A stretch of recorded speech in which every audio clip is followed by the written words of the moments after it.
want to share my love story with you. My love story with my husband. Now, I've talked about this before, just part of it. And if it's a repeat, congratulations, you get to hear it again. Anyway, it's actually a really beautiful story. So I told it, I just ran a webinar for on intuition. And this is one of the stories I told, and you'll see why. So I was one of those people in my teens, 20s, and 30s where I dated the wrong person every freaking time. I had a good boyfriend in high school, but most of the time I dated the wrong person, and I often dated narcissistic men. The narcissist empath connection is very, very common because I'm definitely an empath. So I chose the wrong men. Some of them were abusive. It was just a shit show. But what I really wanted more than anything was a relationship and a family. And given the way I grew up with no family whatsoever, it's like I knew I had to create my family, but I kept inviting the same person in over and over and over. So what I ended up doing in my early 30s, because I'd hit rock bottom with it. I went out with this guy, and I was becoming manipulative myself, like trying to get what I want. It's a whole thing. But the point of this was I really, really wanted love. I really wanted love. And I went out with this person. We went out for 3 weeks. He ended up breaking up with me. And the next morning, I was in my early 30s, like 31 or something, and I got shingles. The stress of that breakup led me to shingles. It was awful. I remember the doctor going, "How old are you? You are way too young to have shingles." I'm like, "Well, it's happening, so I don't know what to tell you." But the stress of all the rejection and fear just came full front, and I broke out. Then what I did is I went into a year-long program, Sex and Love Addicts Anonymous. I am not a sex addict, but I was a love addict, because love addiction is when I was looking for love in all the wrong places. And that program really, really, really helped me see that. And I got sober around relationships. I took almost a year off of relationships, didn't date, didn't have sex. It's hard. It was hard because I was in my early 30s, and I loved dating, and I loved attention too. I was addicted to attention. I love that feeling of, oh my God, he likes me. So I was addicted to it. Anyway, so I took a year off and really, really worked hard. And that after about a year, I was ready to date again. And I had done a lot of deep work. I started doing shamanic work at the time. I was going deep into my path, and I was ready. I was ready to find my person. And so I had a roommate at the time, and she was like, "Beth, go online, go on match.com. This was like 18 years ago. Go on match.com. I was like, "That's terrible. I don't want to meet online, blah, blah, blah." Cut to, she convinced me to go online. And I said, "Okay, this is what I'm going to do. I will be online. I'll be on Match for 3 months, or 3 months or 4 dates, and whatever comes first, I'm done."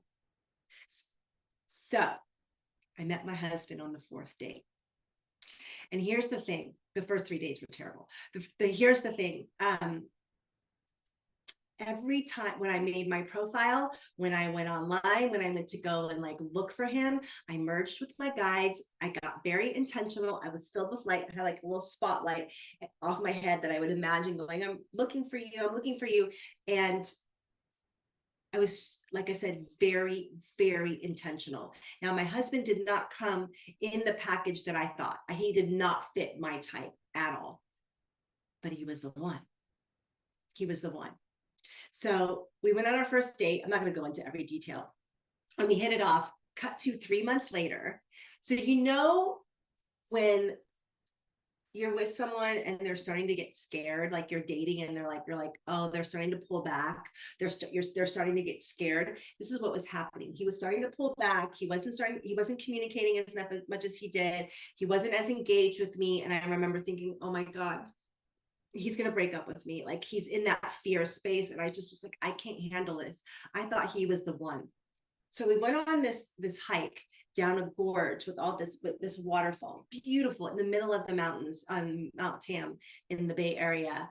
And we were sitting on this bench, and he was talking about how scared he was with the relationship, about how much he's feeling, and he doesn't know if he can handle it. And I'm just sitting there going, I can't believe this is happening right now. Like, he's going to break up with me, and I cannot believe this is happening. The next thing what happened was he looked down on the ground. Mind you, there's a bazillion leaves on the ground. He looks down on the ground and picks up a leaf. And on that leaf is the word love. Someone had written the word love in pencil. Phenomenal. Like, fucking phenomenal. Excuse my language. When I've done journeys about it before in the past, it's like they say one of two things: an angel put it there, or I quantum leaped and like I planted that there to like my higher self, like it was divine intervention was that leaf. So that word love, he's talking about fear, and the message from the universe literally was love. You would think he wouldn't break up with me after that. He still broke up with me. I was heartbroken. Like, I wasn't like, I was depressed as a kid and as younger, but I wasn't depressed that I couldn't get out of bed depressed. I was just like low level. I was still, yeah. This floored me, and I was in bed for 2 days. And my roommate, I remember her giving me pancakes and trying to feed me. I was so depressed over this. And we stayed broken up for about 3 or 4 months. And I was like, oh my God. So then after the 3 or 4 months, I was picking myself back up and was going to put myself back out there, but he called, and we've been together ever since. And that was 18 years ago. Here is what I talked about on the intuitive webinar. Intuitively, my husband knew I was the one. He did. Even the universe, the leaf of the love, how do you deny that? Intuitively, he knew I was the one. I knew he was the one. I knew it. My intuition was clear as a bell. Every cylinder went off, and it was like clear. It was neutral and not attached and very clear, my intuition. Now, he had that too, but what happened was he let fear, his past programming, his ego get in the way of his intuition. He started listening to his thinking mind, his fear, and not listening to his intuition. So instead of following the path of his intuition, he followed the path of fear. And that led to us breaking up. And we both had a terrible 4 months. And, you know, you could look back and say, well, maybe that needed to happen. Obviously it did. But in the sake of like intuition, of like, how many times have you done this in your life where you get a very clear intuitive message, but you do the exact opposite, and then you regret it, and then you're in like, shit, why'd I do that? Or have a missed opportunity of some sort. I talked about this too. Zoom, right before the pandemic hit, like a couple months before the pandemic hit, I got this very clear hit to get stocks from Zoom. I don't do stocks. Like, that's not my world. Like, I have an IRA, I have like that kind of stuff. I have insurance, but I'm not like playing in the stock market. But I got this like, get Zoom stock. And I told my husband, and I allowed him to talk me out of it. I allowed him. I'm so mad about it. I'm mad at myself because I allowed him to interrupt my intuitive hit. He's like, no, we're not doing that.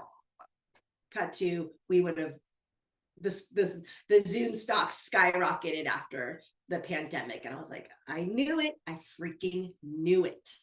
So how many times have you done that in your life? But here's the bigger question. Do you want to stop doing that now? Is that necessary? That's the big question. I just completed a 2-day live event on intuition. If you didn't sign up for it, it's so good too. It's one of my, actually, I'm like really proud.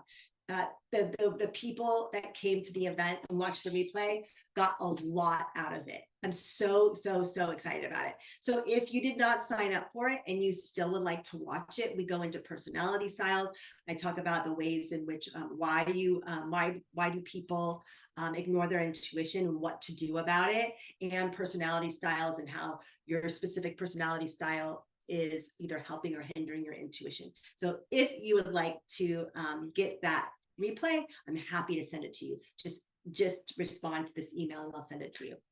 But here, that's my love story, the story of the leaf, We've been now together a long time, and I'm so grateful.